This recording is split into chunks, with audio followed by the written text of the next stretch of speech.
All right, so let's start with the basics. So Hell is Us is set to be released in 2025.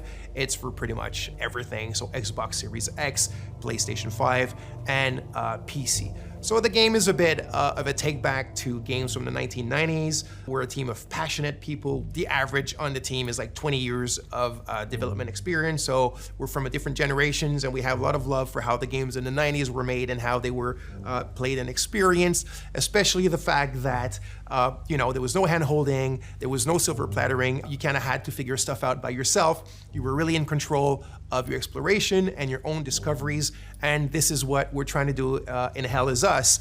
Obviously with modern flair and kind of like modern knowledge of game design and whatnot, but very much put you back in the driver's seat of your experience and of your exploration, and then the result and the joy of your discoveries. So Hell is Us takes place in a country called Hadia. Hadia is in the grips of a vicious civil war. You play the role of Remy. Remy is actually from Hadia. He was born there, but his mom smuggled him out at the age of 5, like it sometimes happens in those countries. And what I mean by that is Hadia is a hermit state, is a turtle state. It's completely closed off on itself. Nobody goes out, nobody comes in. And that's why Remy's mom decided to smuggle him out so he can have a better life. He grew up in the foster home system, or the foster system in Canada. He's always wanted to come back to Hadia. He wants to find his parents again. He wants to kind of like confront them. He's got a lot of questions for them. He understands why they abandoned him, but yet, abandonment is pretty much the biggest trauma that a child can have. And there's like a loop that hasn't been closed properly for him towards this situation and his parents. When the game starts, Remy has finally been able to infiltrate Hadia during the brutal civil war that I was talking about. Remy is a ON peacekeeper. He quit his post, he went AWOL, infiltrated the country, and this is where the game starts. Remy remembers 2 things, and that means the players remember 2 things. It's that his village of birth was called Jova, and his father was the blacksmith of Jova. Those are the only clues you begin the game with, and these are the only clues that Remy also know. So equipped with this knowledge, with these clues, you begin the game and you try to find your way to Jova. You must be lost to wander around Sinedra Forest. I'm afraid I have very little to offer. A group of strange-looking soldiers arrived here last night in an APC. And perhaps you can ask them for help. It's not the first time I've seen them. They always seem to be snooping around here for something. They parked their APC just beyond the woods, to the north. Once in the woods, follow the wind chimes. They will lead the way through. The gate to enter the woods is locked. Here, take this key to unlock it.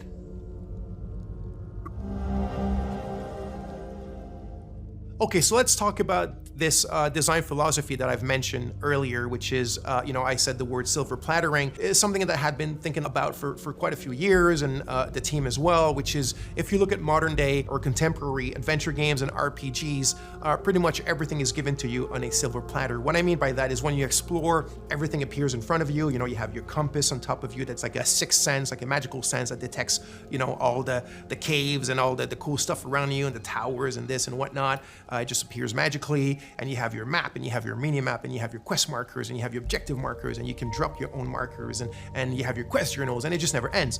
And if you think about it, what happens with that is that you're not truly exploring. You're just kind of like flying by wire, and when you find something, it's not really your discovery. It was kind of handed to you on a silver platter. So what you're looking at now is we're having a discussion with a bloke named Ernest Cadell. He's telling us certain information, and then he tells us it's quite far. You need to hitch a ride. You might find people that are willing to give you a ride.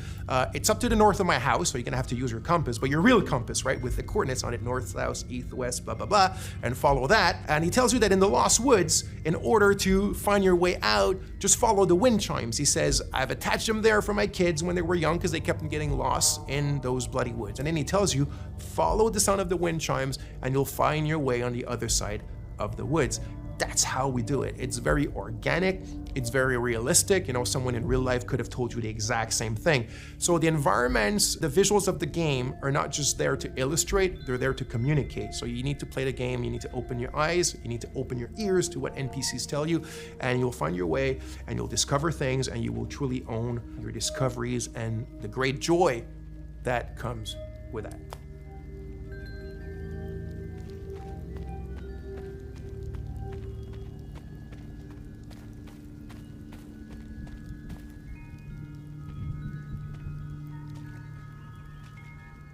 So here's another scene or another section that could be considered part of our player plattering philosophy. So here's a puzzle, and there's obviously a solution to the puzzle, but nothing eventually is going to tell you, if the player ends up kind of like taking a bit of time to find a solution. There's not going to be any artificial kind of ways that are going to help him or tell him what to do. Remy's not going to start talking to himself, or i.e. talking to the player with, little clues and whatever. It's really up to you to figure them out. And in the way that the player plattering is inserted in this, we have a good example here with your trusty drone named Cappy. By the way, you can tell now that Remy has his poncho and he has his sword and he has his drone. So it's after he's acquired them, right? Because at the beginning of the game, you saw he was not dressed like that. Now there's a reason why he ends up dressed like this. There's a reason why he needs these things, this equipment, but we don't need to get into these details today. So anyway, there's an ancient language in the country and you kind of find it throughout the game. And the drone has a software, one of his many softwares, and this specific one can translate the ancient language. So this puzzle, the way that it works, you need to kind of like explore and observe your environment around this specific puzzle in order to find the clues on how to solve it. You need the drone, your trusty Cappy, his name is Cappy, also there's something behind that of course, and you translate those old texts.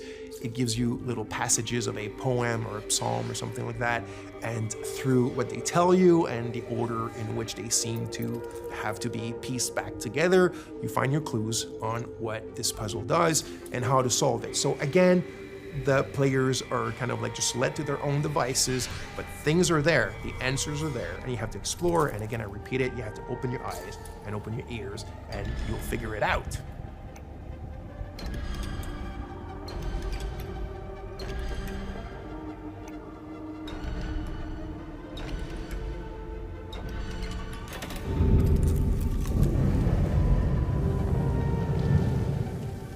So by now, you've seen a lot of what I guess is like exploration and looking around and talking to people and doing puzzles and all that kind of sweet stuff. But if you've seen the trailer, you of course notice that there's another big aspect to the game, which is third-person melee combat. So we like to say that the game is 50% exploration and 50% combat. The game is not at all only about combat, and it's definitely not at all just walking around and figuring stuff out. It's the combination of both, and we also think that the way that we've combined them is quite refreshing and quite unique in Hell Is Us. So, like I said, combat is an integral part of the game. I do want to emphasize now that we're not a Souls-like game. The game is a lot more mid-core. It's have fun, get in it, and hack and slash. It doesn't mean it's easy. It's not overly hard. There's a learning curve. There's subtleties. There's little things that we've invented just for the flair and the flavor of Hell Is Us. It's very crunchy. I think the friction is pretty good, and I hope you'll enjoy it. So there's a wide variety of enemies in the game. So we have kind of like the more common enemy type, which we call the Hollow Walker. So it's these kind of humanoid, bipedal, white enemies that you can see here with the holes in their faces and their chests and whatnot. So obviously there's a reason why they're called Hollow Walkers, and there's different types of them and different kind of tiers of strength and powers. But when you're facing pretty much the biggest threats in the game, it's what we call like a dual entity. So it's like a Hollow Walker has a haze inside of it. So it's when the haze is present. I'm not gonna get into the details right away of what the haze represents. It's all part of the lore and what you will figure out in the game.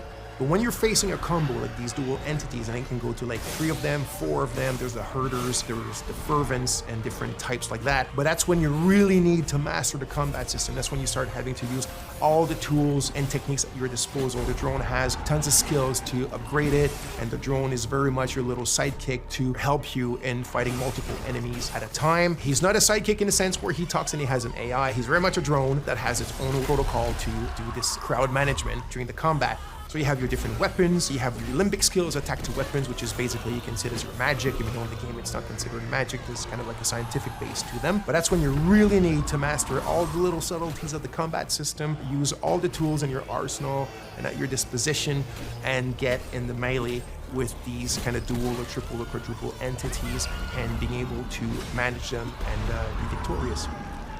So like I mentioned, here specifically, you can see a combat against a limbic entity that has multiple hazes attached to the Hollow Walker. That's when it gets really complex, it gets very overwhelming because you're alone, but you got your trusty little Cappy. So you need to use its skill. So for example, Cappy has a skill where you can distract an entity, either a haze or a Hollow Walker. You can use the forward charge, which is one of my favorite. You also have the Typhoon. You have the super dash skill, which is another one of my favorites, so you can start dashing sideways, forward, backwards, really, really fast. It gives you like this Japanese action game style. And then you also have your limbic skill, so you need to find the glyphs in the game and you need to attach them to your weapons. And this is when you start getting powers that come from these weapons that allow you to take care of these enemies in much more powerful and kind of like impressive ways. That's when the VFX and the sound effects all come together and give you this combat bang that we all like and love. Okay, so now let's take a little pause from the combat and let's go back to the investigation and the exploration. So, like I said, there's no silver plattering. There's none of these kind of like fly-by-wire. It's up to you to figure out what your kicker is. What I mean by kicker is what you're supposed to achieve at this specific moment, what you're actually looking for, where to look for it, and how to look for it, right? Remy and the players are at a ratio of information which is 1-1. It's in Akasa Marshes. It's quite a ways from here. So one of the tools that we're providing you to still kind of help you a bit and manage this 1-1 kind of like knowledge ratio is your data pad. Think of it as a bit your investigation wall, if you want, but in a digital 90s format. So your clues, your leads, the important people that are related to your investigation, trying to find your parents and a lot more eventually, are all stored here. They're linked together by the relationships, and now it's up to you to go and investigate about them.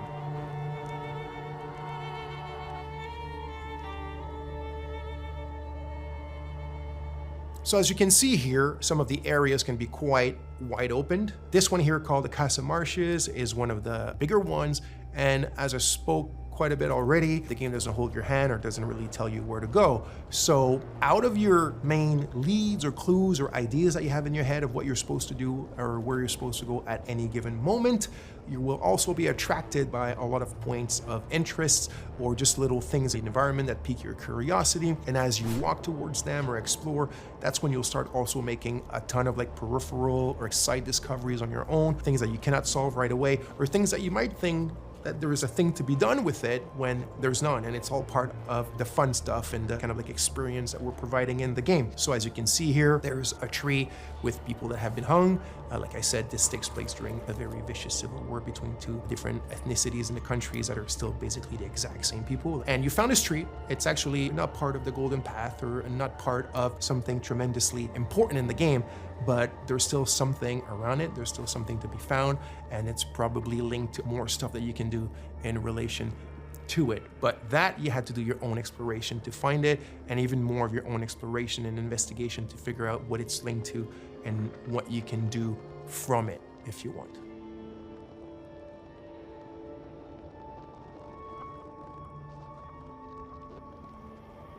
So here we are in a dungeon in the game. So yes, the game has dungeons. This was really important to us. Like I said at the beginning, there's a bit of a love letter to games from the 90s, but one of the challenges was the game takes place in a contemporary setting. The game takes place in 1993, and yet we still wanted dungeons in the game, and I didn't want the dungeons to take place in an abandoned metro station or, in an abandoned factory because it's the modern era. I still wanted the dungeons to be very ancient things. And this brings us to another really important aspect of the game, or one of the very important themes of the game, which is history, historicity, deep history. So history that goes even before history. So there's a lot of mysteries and a lot of lore, and the origin of what's going on in the country and the link to the Civil War is all tied to that deep history and also what has happened since. I won't get into too much details because that will be part of another video for you guys, but you can see a bit of it here, and it shows you the varied palettes and moods and atmospheres that we have in the game, which also I think is something quite interesting and unique that we're doing in Hell Is Us.